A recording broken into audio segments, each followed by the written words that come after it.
আমার নাম বিভাস, বয়স ২৪। কেমিস্ট্রিতে অনার্স, মাস্টার্স পাশ করেছি, বেকার। তবে চাকরির জন্য চেষ্টা করছি।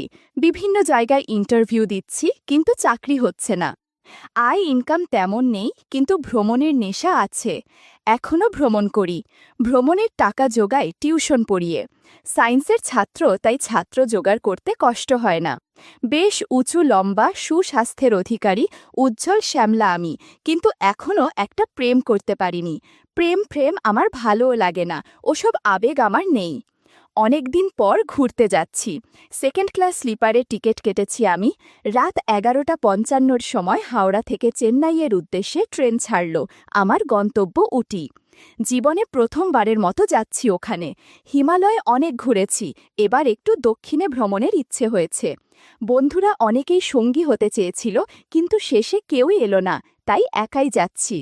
আমার সামনের আসনে বসে আছে ৩ জন, ২ জন পুরুষ আর ১ জন মহিলা। পুরুষ দুজনারই বয়স ৫৫-৬০-এর মতো। মহিলার বয়স বড়জোর ৩৫। শাড়ি পরে আছেন উনি। তার মানে মহিলাটি আমার চেয়েও অন্তত ১০ বছরের বড়। তিনি পাশে বসে একজন বয়স্ক পুরুষের সাথে কথা বলছেন।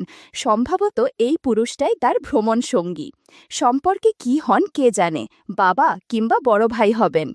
মহিলাটি ফর্সা, অতি সুন্দর, ৫ ফুট ৫ ইঞ্চির মতো লম্বা। যথেষ্ট ফিট, মুখটাও বেশ মিষ্টি। তার গোলগাল আকর্ষণীয় চেহারায় একটা মায়া আছে। আমি যে সিটে বসে আছি তাতে আমি বাদে আরও ২ জন বয়স্ক পুরুষ। রাত অনেক হয়ে গেছে, ঘুমাতে হবে। আমার সিট মাঝখানে। একজন বলল, আসুন আমরা শুয়ে পড়ি নাকি। সবাই রাজি হয়ে গেল তার কথায়।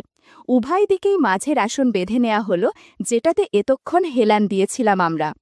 আমার সিট মাঝখানে। আমি সিটে উঠে শুয়ে পড়লাম ট্রেনের জানালার বিপরীত দিকে মাথা দিয়ে। দেখলাম আমার অন্য পাশের মাঝখানের সিটে উঠলেন সেই মহিলা। তিনি মাথা দিলেন জানালার দিকে, অর্থাৎ আমার বিপরীত দিকে। আমার দিকে মাথা দিয়ে শুলে আমার জন্য একটু ভালো হতো, কিন্তু তা আর হলো না। তবে অনেক কিছু আমার নজরে পড়ছিল। মহিলাটি বেশ লম্বা, স্লিমের ওপরে হালকা স্বাস্থ্যবান। ট্রেনে সবাই ঘুমিয়ে পড়েছে। আমি চোখ বুজে ভাবতে লাগলাম আমার প্রথম কাজের অভিজ্ঞতার কথা। ছাত্র জীবনে মেস বাড়িতে থাকার সময় এক রান্নার মাসির সাথে কয়েকদিন কাজ করেছিলাম। দারুণ কাটিয়েছিলাম সে দিনগুলো। ওসব কথা ভাবতে ভাবতে আমার কেমন যেন একটা অনুভব হলো। তবুও আমি নিশ্চিন্তে সেই মাসির কথা ভাবতে লাগলাম। অনেক মিস করছিলাম তাকে। একসময় মনে হলো, দেখি তো মহিলা ঠিকমতো ঘুমিয়েছে কিনা। অল্প চোখ খুলে আমি মাথা ঘুরিয়ে মহিলার দিকে তাকালাম। দেখলাম মহিলাটা ঈষৎ মাথা তুলে আমার দিকে তাকিয়ে কি যেন দেখছে। আমি মুখ নাড়াতেই সে তাড়াতাড়ি বালিশে মাথা দিয়ে শুয়ে পড়ল। আর মানে এতক্ষণ সে লুকিয়ে লুকিয়ে আমাকে দেখছিল। আমার একটু অস্বস্তি হলো, তবুও কিছু বললাম না। নিজের মন আর অদ্ভুত সব চিন্তা থেকে রেহাই পেতে সিট থেকে নেমে টয়লেটে গেলাম ফ্রেশ হতে। কিন্তু টয়লেটে মানুষ ছিল। আমি অপেক্ষা করছিলাম। এমন সময় হঠাৎ দেখলাম আমার পাশের সিটের সেই মহিলা চলে এসেছেন। তিনিও বাথরুমে যাবেন। উনি যেচে আমাকে জিজ্ঞেস করলেন, একটাও খালি নেই? আমি বললাম, না, এখন সবাই ঘুমাবে, তাই টয়লেটে ভিড়, একটু পরে ভিড় থাকবে না। শুনে মহিলা বললেন, ও। তারপর মহিলা আবার বললেন, তুমি কোথায় যাবে? বললাম, উটি, বেড়াতে যাচ্ছি। তারপর মহিলাটা একটু এদিক ওদিক তাকিয়ে নিচু গলায় বললেন, তুমি এক কাজ করো, আমাদের সাথে ভেলোর চলো, ওখানে বেড়াবে, আমাদের সাথেই থাকবে। ওখানে তো যাওনি কোনোদিন। বললাম, না দিদি, যাইনি কোনোদিন, কিন্তু অত খরচ আমার নেই, ছাত্র মানুষ, বোঝেনি তো। আরে ওখানে তোমার খরচ দিতে হবে না, আমাদের সাথেই থাকবে, খাবে, আর তোমার মতো বেড়াবে। আমি মহিলার মতলব বুঝে ফেললাম। নিশ্চয়ই আমার মধ্যে কিছু দেখে খুব ভালো লেগে গেছে, তাই সঙ্গে নিতে চাইছেন। বন্ধুরা, তোমরা নিশ্চয়ই বুঝতে পেরেছ কি দেখেছে। আমি দারুণ একটা সুযোগ পেয়ে গেলাম। ভাবলাম, ভগবান বোধহয় এবার আমার দিকে মুখ তুলে তাকিয়েছেন, কিছু একটা পেতে যাচ্ছি। আমি বললাম, ঠিক আছে, তা যাওয়া যায়। মহিলাটি বললেন, আর শোনো, তুমি আমার হাজব্যান্ডের কাছে বলো না কিন্তু যে তুমি উটি যাচ্ছিলে। বলবে ভেলোরে যাচ্ছি চিকিৎসা করতে, রোগের নাম একটা বানিয়ে বলে দিও। আমি বললাম, আচ্ছা ঠিক আছে দিদি, তাই হবে, কিন্তু ওই লোকটা কি আপনার স্বামী? মহিলাটি চোখে মুখে বিরক্তির ভাব প্রকাশ করে বললেন, স্বামী। কিন্তু ওনার বয়স তো অনেক বেশি, আমি তো ওনাকে আঙ্কেল বলে ফেলেছি। বললেন, হ্যাঁ, বয়স অনেক বেশি, সেই জন্যেই তো, তার দ্বারা কিছুই হয় না। জিজ্ঞাসা করলাম, আপনার নাম কি দিদি? আন্না। আরও জিজ্ঞাসা করলাম, আপনার বয়স কত? বললেন, 32। আমি বললাম, আমার 25, তার মানে আপনি আমার চেয়ে 7 বছরের বড়। তিনি বললেন, তাই? 25? আমি ভেবেছিলাম 20। বয়স কোনো ব্যাপার না, মনের মিল থাকলে সবই হয়। এমন সময় দুদিকেই টয়লেট ফাঁকা হয়ে গেল। দুজন ঢুকে পড়লাম দুটোতে। টয়লেট থেকে আমি আগেই বেরুলাম, সিটে গিয়ে শুয়ে পড়লাম। একটু পর ওই মহিলা সিটে উঠল। এবার সে বালিশ ঘুরিয়ে নিল। আমি যেদিকে মাথা দিয়েছি সেও সেদিকে মাথা দিল। আন্নাদি মাঝে মাঝেই চোরা চাহনিতে আমার দিকে তাকাচ্ছিল।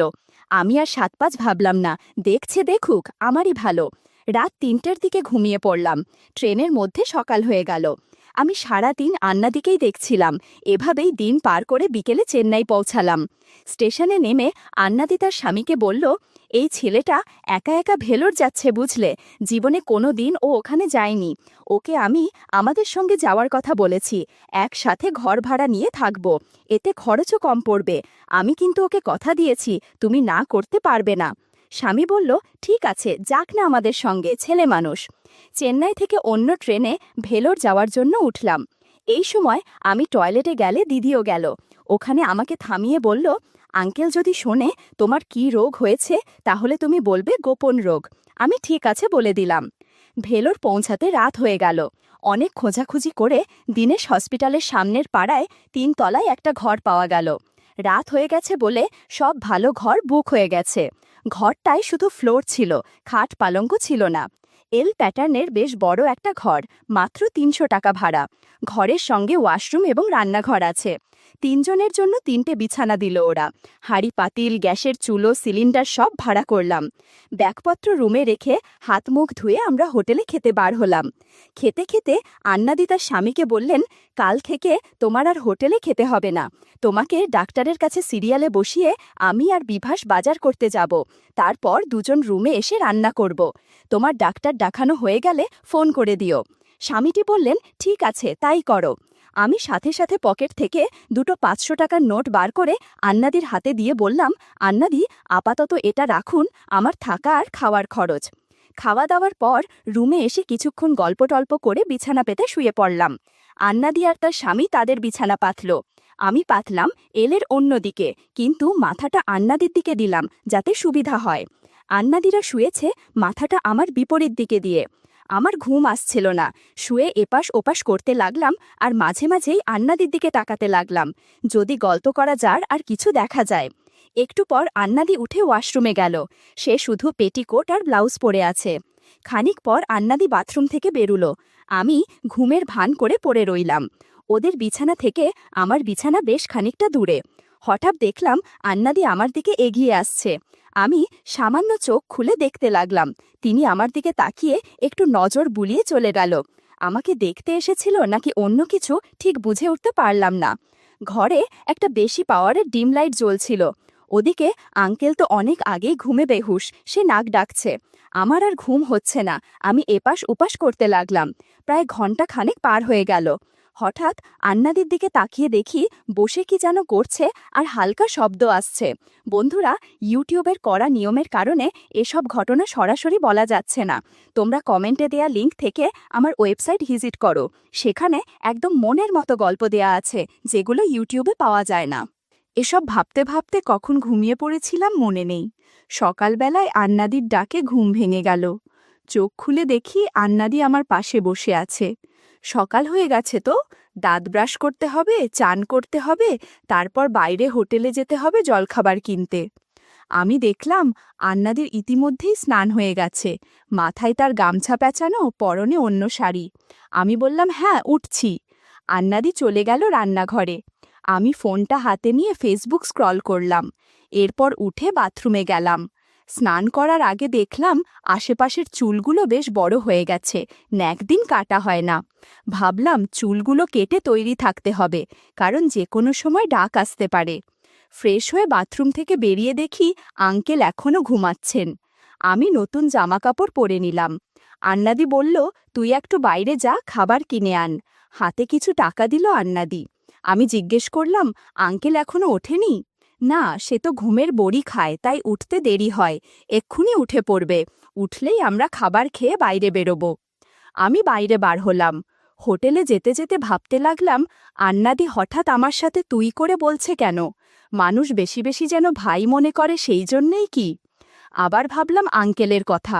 সে ঘুমের বড়ি খেয়ে ঘুমায়, সেই জন্যেই আশেপাশে কখন কি হয় কিছুই বুঝতে পারে না। ব্রেকফাস্ট করে আমরা দিনেশ হসপিটালে রওনা হলাম। সকাল 10:30টায় হসপিটালের রোগ বিভাগে গিয়ে দেখলাম অনেক বড় সিরিয়াল। আন্নাদি সিরিয়ালের কাগজপত্র জমা দিতে গেল। আঙ্কেলের সিরিয়াল আগেই কাটা ছিল। আজকে ওনার সিরিয়াল ২৬, কিন্তু এখন চলছে মাত্র ৩। আন্নাদি বলল, সিরিয়াল ২৬, কিন্তু আমাদের আশা একটু আগে আগে হয়ে গেল। কি করা যায় বলো তো?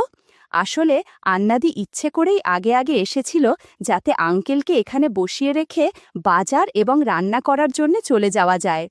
আন্নাদির কথা শুনে আঙ্কেল বললে, কোনো সমস্যা নেই, তোমরা গিয়ে বাজার করে রান্না শুরু করো, আমি অপেক্ষা করি, সিরিয়াল এসে গেলে ফোন দেব। আমরা দুজনই সাথে সাথে বাজারে রওনা হয়ে গেলাম। রিকশায় বাজারে গিয়ে বাজার করে রুমে ফিরতে আধা ঘন্টার বেশি লাগবে না। কিনেছি শুধু একটা লাউ আর ডিম এবং বিভিন্ন মশলাপাতি, আর দিদি আমার জন্যে কিনল এক বয়াম খাঁটি মধু। বাজার থেকে হেঁটেই ফিরলাম বাসায়। হাঁটার সময় আমি আন্নাদির পেছন পেছন চলতে লাগলাম। বেশ ভালোই লাগছিল। বিশাল সাইজের লাউ দুটো।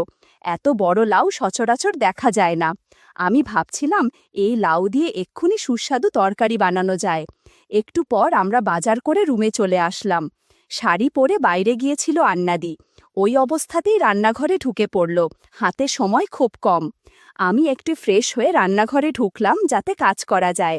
আন্নাদি খুব দ্রুত রাইস কুকারে ভাত ধুয়ে দিয়ে ডিম সিদ্ধ করতে দিয়ে সিঙ্কে দাঁড়িয়ে দাঁড়িয়ে কড়াই থালাবাতি মাজতে লাগল। এর মধ্যে আমি লাউ, পেঁয়াজ, রসুন, মরিচ কেটে ফেললাম। আন্নাদি বলল, এখন মশলা বাটতে হবে। আন্নাদি দাঁড়িয়ে মশলা বাটতে শুরু করল। এদিকে আমি লাউ দুটো দেখতে লাগলাম সব ঠিক আছে নাকি। রান্না করলে ভালোই হবে। আমি বললাম, আমাকে কি আর কোনো কাজে সাহায্য করতে হবে? আন্নাদি বলল, করতে হতে পারে, আপাতত দাঁড়িয়ে থাক। ঠিক আছে বলে দাঁড়িয়ে রইলাম আন্নাদির দিকে। একটু পর আন্নাদি বলল, একটু সাহায্য কর, লাউ দুটো ভালো ধুয়ে নে, এরপর মশলা দিয়ে মাখিয়ে কড়াইতে দিয়ে দে। মাঝে মাঝে ভালো করে চামচ দিয়ে নাড়া দে, যেন পুড়ে না যায়। একটু পর আন্নাদি, বন্ধুরা, ইউটিউবের কড়া নিয়মের কারণে এসব ঘটনা সরাসরি বলা যাচ্ছে না। তোমরা কমেন্টে দেয়া লিংক বলল, এত আস্তে নাড়াস না, তাহলে তরকারির টেস্ট নষ্ট হয়ে যাবে, একটু জোরে নাড়া। ওদিকে আবার হাসপাতালের সিরিয়াল দেয়া আছে, যে কোনো সময় ফোন আসতে পারে। তোমরা কমেন্টে দেয়া লিংক থেকে থেকে আমার ওয়েবসাইট ভিজিট করো, সেখানে একদম মনের মতো গল্প দেয়া আছে, যেগুলো ইউটিউবে পাওয়া যায় না। 2 ঘন্টা পর আন্নাদি বলল, একটু থাম, চুলোটা অফ করে দিয়ে আসি। দিদি উঠে চুলো অফ করে দিয়ে এলো। তরকারি হয়ে গেছে। এমন সময় হাসপাতাল থেকে আঙ্কেলের ফোন এলো, সামনে আর 2টো সিরিয়াল আছে। আন্নাদিকে বলল হাসপাতালে যেতে। এখন হাসপাতালে যেতে হবে, আঙ্কেল একা বসে আছেন। দুজনেই যাওয়ার জন্য রেডি হলাম। দিদি বলল, তোর যাওয়ার দরকার নেই বিভাস, তুই ঘুমা, তোর এখন রেস্ট দরকার, না ঘুমালে দুর্বল হয়ে যাবি, পরে ঠিকমতো কাজ করতে পারবি না। আসলে আমার দুর্বল লাগছিল, রাতেও ভালো ঘুমাতে পারিনি। আমি বললাম, ঠিক আছে। এরপর আন্নাদি হাসপাতালে চলে গেল। আমি দরজা বন্ধ করে এসে ঘুমিয়ে পড়লাম। 3টের দিকে দিদির ডাকাডাকি এবং কড়া নাড়ার শব্দে আমার ঘুম ভেঙে গেল। এরপর দরজা খুলে দিলাম। দরজা খুলে এসে আমি আবার শুয়ে পড়লাম। আন্নাদি আঙ্কেলকে খেতে দিল। দিদি বলল, এই তুমি ওষুধ খেয়ে নাও, ঘুমের বড়ি খেতে যেন ভুলো না। একটু পরেই আঙ্কেল নাক ডাকতে শুরু করেন। সাথে সাথেই আন্নাদি আমার কাছে চলে এলো গল্প করতে। একদিকে আঙ্কেল ঘুমাচ্ছে আর আমরা রাত জেগে গল্প করছি। অনেক ভালো লাগছিল গল্প করতে। বন্ধুরা, তোমরা নিশ্চয়ই বুঝতে পেরেছ কি গল্প করছিলাম আমরা। পরের দিন আমি আর আন্নাদি হাসপাতালে গেলাম আঙ্কেলের টেস্টের রিপোর্ট আনতে। ডাক্তার জানালো তার স্বামী কখনো বাবা হতে পারবে না। এত চিকিৎসা করিয়েও কোনো লাভ হলো, কিন্তু এসব কথা আঙ্কেলকে জানানো যাবে না, তাহলে মন খারাপ করতে পারে। তাই আমরা রিপোর্ট নিয়ে রুমে ফিরলাম। আন্নাদি আঙ্কেলকে মিথ্যা কথা বলল যে তার রোগ ঠিক হয়েছে। আঙ্কেল আন্নাদিকে ফিসফিস করে বলল, তাহলে আজ রাতে পরিকল্পনা করতে হবে। যেমন কথা তেমন কাজ। সেদিন রাতে অনেক কিছু ঘটে গেল, আর আমি তাকিয়ে শুধু দেখছিলাম। আন্নাদি আঙ্কেলের সাথে সময় কাটিয়ে গভীর রাতে আমার সাথে গল্প করতে আসলো। সেদিন রাতে গল্পে গল্পে অনেক আনন্দ হলো। এরপর কয়েকদিন পরের ঘটনা। দিদিরা ভেলোর থেকে বাড়ি চলে যাবে। আঙ্কেলের চিকিৎসা হয়ে গেছে, তাদের আর এখানে থাকার দরকার নেই। আজকে বিদায় নিচ্ছে দিদিরা। ব্যাগ বোচকা সব বাঁধা হয়ে গেছে। আমি স্টেশন পর্যন্ত যাব ওদের এগিয়ে দিতে। ট্রেনে ওঠার আগে দিদি অনেক কাঁদল। বলল, তোর সাথে আর কবে দেখা হবে বিভাস? তোকে ছাড়া আমি থাকব কি করে? আমার কোনো কিছুতেই ভালো লাগবে না। আমি দিদিকে অনেক প্রতিশ্রুতি দিয়ে বাসায় ফিরলাম। দিদির জন্য খুব খারাপ লাগছিল। খুব সহজ সরল মেয়েটা। দেখতে দেখতে ৯ মাস কেটে গেল। একদিন খবর শুনতে পেলাম আন্নাদির ছেলে হয়েছে। আন্নাদি ফোনে বলল, ছেলে নাকি একদম আমার মতো হয়েছে। বন্ধুরা, তোমরা নিশ্চয়ই বুঝতে পেরেছ কি ঘটেছে। যাই হোক, আমাকে দেখতে যেতে বলল আন্নাদি। আমি যাওয়ার সুযোগ পাচ্ছিলাম না। শেষে ছেলের বয়স যখন ৫ মাস, তখন কাজের ছুটি নিয়ে ছেলেকে দেখে এলাম। ৪ দিন ছিলাম আন্নাদির বসায়। আঙ্কেল অফিসে গেলে আর রাতে ঘুমিয়ে পড়লে আমি আর আন্নাদি অনেক গল্প করতাম। আঙ্কেল আগের থেকেও আরও অসুস্থ হয়ে পড়েছে, আরও বুড়ো হয়ে গেছে। চলতে ফিরতেও তার কষ্ট হয়, যার কারণে আমার আর আন্নাদির একটু সুবাধা হতো। মাঝে মধ্যেই আমরা গল্প করতে পারতাম কোনো চিন্তা ছাড়াই।